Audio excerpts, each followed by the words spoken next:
President Moon Jae-in is in New York for a 5-day trip that centers around his attendance at the UN General Assembly. However, the eyes of the international media are on the sidelines summit meeting Moon is scheduled to have with his U.S. counterpart Donald Trump, set to take place in less than 24 hours. President Moon has facilitated numerous inter-Korean talks, as well as summit talks between North Korea and the U.S., and much attention is focused on what kind of progress he'll be able to draw through diplomacy in New York this week. Today, we go in-depth on the key points of President Moon's trip with Dr. Jun-seong, professor at Graduate School of International Studies at Yonsei University. Welcome to the program. Hi, thank you. So President Moon will be attending the UN General Assembly for a third consecutive year now, and becoming the first South Korean president to do so. Could you first start off by telling us President Moon's UN significance of President Moon's UN diplomacy? Yeah, but it's correct that this is third time for him to participate in UN General Assembly meeting, and it was 2017 first time he had an international debut in United Nations. And his main goal at that time was to get international attention to North Korean nuclear crisis, and which he did. And also he actively promoted the upcoming Pyeongchang Winter Olympic Games, and he also invited North Korea to join them, and eventually they did it. And 2018, he was second appearance at the United Nations General Assembly, and General Assembly meeting, and there was that's 3 days after the Inter-Korea summit with Kim Jong-un, and he was very happy about it, the progress also. And also after the meeting, they had a bilateral meeting with President Trump, and both leaders signed the amended Korea-US FTA. And this year, President Moon is going to ask for international support for the peace process in the Korean Peninsula. What's interesting is that Prime Minister Lee Nak-yeon was initially planning to head to New York this year instead of President Moon, but President Moon, quite at the last minute, decided to hop on the plane. And many believe that this comes as Pyongyang-Washington working level talks are nearing fruition. How do you see that? Yeah, actually, I agree that there's some urgency that is timing issue, I think that. And the way system work, I guess, President Moon see that the things coming up soon. Because that if you check the calendar, you have to see the U.S. political calendar, and U.S. president election 2020 is coming up. It's like next year, November, and you see the schedule, and you're supposed to kind of start working on February, from the Iowa, and here to get something done by the end of this year.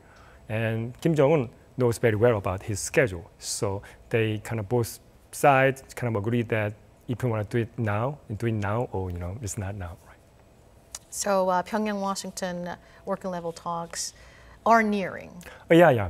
I'm sure they're already sitting on the table already. Now, the big question is whether President Moon would be able to induce some progress in facilitating the Pyongyang-Washington working level talks during his summit with Trump. And Trump has said that he's open to exploring new methods in talks with North Korea. Expected outcome of Moon-Trump summit? Now, before we talk about the outcome of the summit, I think we have to see what really happened just before why the President Trump talk about new method at this moment. Because that the departure of the Bolton, right? He was as a national security advisor. It's a good sign to North Korea, saying that means that U.S. government will change their position, their strategy, how to deal with the North Korean crisis. So I think that's the it's a big booster for both sides, and they got the point. And in terms of President Moon's role in this North Korea and U.S. negotiation, it's more like mediator. You can't do too much work. Maybe you don't want to do too much. You don't want to do nothing, but you don't want to do too much, because more like you try to mediate side. So you're sending message, try to be neutral both sides. I think that's the key point to President Moon have to do it this time. Now, Foreign Minister Kang Kyung-hwa, who is also in New York, said in a briefing in New York, said that Washington's basic stance is that it's open to discussions about sanctions relief as well as the security guarantee of North Korea. How do you interpret her remarks? I think that's a very critical issue at the summit, also United Nations. And during the Hanoi talk, negotiation, and U.S. government thought that the sanction relief is the way to resolve the issue with the North Korea, and they thought that was the right answer. But it turned out to be not right. I mean, according to the North Korean medias and from the in other medias, North Korean government changing kind of their stance. It's more like they're gearing toward security guarantee rather than not only that sanction relief. Because I think that's a big difference. Because North Korean maybe thought from the beginning that they pay more attention to their guarantee, the security guarantee, rather than the relief itself. Do you think those two critical issues will be brought to the table during the Moon-Trump summit? I think that's the critical issue, and how you balance it between the two issues. Now, much attention is also focused on whether the two leaders would discuss the pending military issues between South Korea and the U.S. President Moon, prior to his departure, said that South Korea-U.S. relations won't be shaken by the current Seoul-Tokyo relations. And Seoul's foreign ministry just today announced that Seoul-Washington defense cost-sharing talks will begin from tomorrow. What kind of outcome do you expect from the Moon-Trump summit on the security issues? But I think from my perspective, I do not think they do much talk about the military cost-sharing issue during the summit meeting, because it's more a working level issue, and also there's a problem that there's a big gap between two parties. Trump side and the U.S. side won like 5 times more than the before previous one. So there was a huge gap between two parties. So I don't think that kind of situation, the summit meeting, would not necessary to deal with that kind of situation with big gap between the parties. It's more like working level. I think this time both sides have to sit down together and try to narrow the gap. That's I think the more point this time. Now, the chances of South Korea-Japan summit talks are slim to none in New York. And South Korea, U.S., Japan trilateral security meeting is also unlikely to happen. How do you see that? Well, I think before we talk about that issue, we have to ask ourselves how the Japanese government will think about this issue. Are they willing to get bilateral talk with us, or are they willing to get trilateral with us? For U.S., right? My assumption is that to answer to the question, to both questions, I think is no, because that in a way the Prime Minister Abe, Japanese Abe, is using that South Korean issue as his political advantage. So it's somehow his gain politically, and he's making progress on whatever he's achieving in his political aspect. So I don't think he want to give, because if he said he want to sit down with South Korea, means that he's losing some vote already. So I guess we unlikely to do anything to this time. No, maybe they wait for a while. Right? So South Korea-Japan summit is unlikely to happen. I don't think so, yeah. And that is the result of Abe's careful political calculation. Also, it's not the top priority for the leader country. That's the issue, right?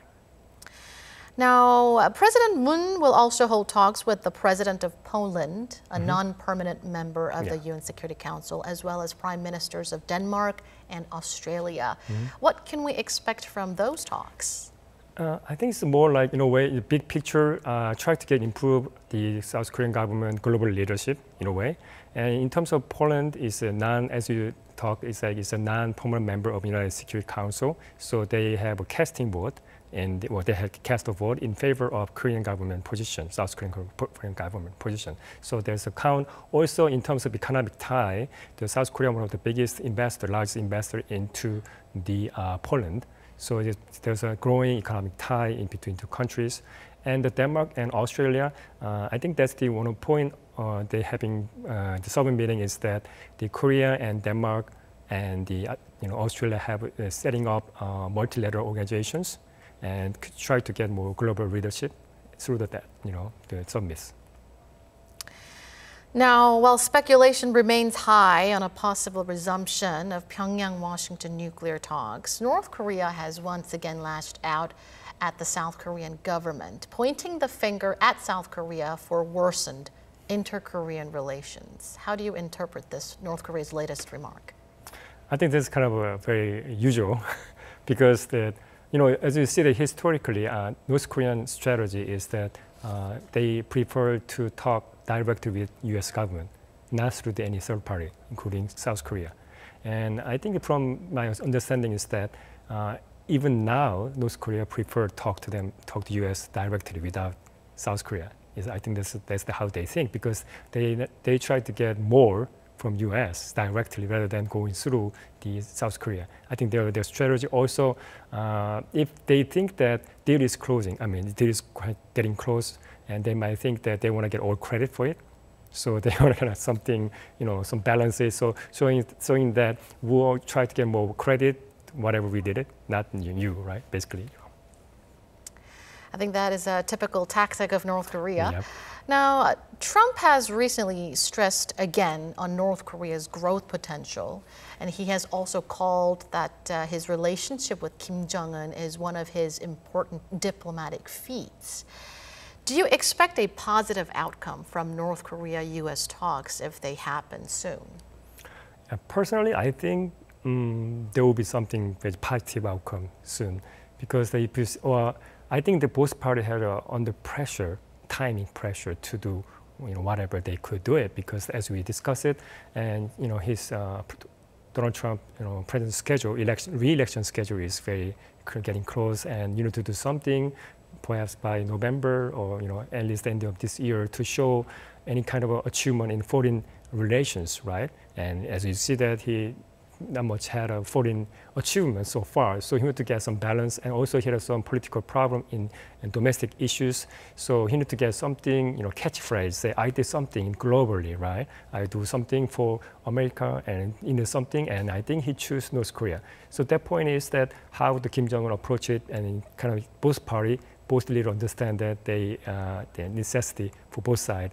And also, I think that Kim Jong-un is quite anxious about to finish up as soon as possible, because that if Trump is not re-elected, and someone else coming up, try to get all criticizing all the whatever he achieved before, right? They will be going back to ground zero, right? So it's going to be very tough for North Korea to going further. So you do expect some positive progress the next time North Korea and the U.S. sit down for talks? Yeah, I think it's pretty soon, right? If they do, they will do very soon, right? Then does that mean that, since we have a bit more time left, does that mean that the U.S. is willing to make more concessions now? Previously, Washington's main stance was a big deal or nothing at all. Does that mean that Washington is willing to make some concessions to meet halfway with North Korea in terms of denuclearization? This is a very, very good question. I asked the same question myself. That after he firing the Bolton, right? He hired, someone new, supposed to be the best host negotiator. So I was wondering who is hostage here, right? Basically, you have to ask yourself that who is hostage in this situation. And I think that the way I see it, the Bolton approach was kind of ultimatum. Ultimatum is that you take it or leave it. My position. That is very dangerous situation, because sometimes you risk entire deal. But as you know, Bolton is kind of a hawk, very aggressive person, willing to take military action against North Korea. Or maybe he eager to take military action and regime change. I think that's goal. So I guess in a way, Donald Trump pick up the differences. Maybe he wasn't really not in the same court with me, so that's why he fired him. I guess this time I'm hoping that the new national security advisor try to helping Trump to get something deal with together. That's what I hope. All right, let's hope that we can see some kind of progress in the long-stalled nuclear talks between Pyongyang and Washington. Thank you so much, Dr. An, for your perspectives. Thank you.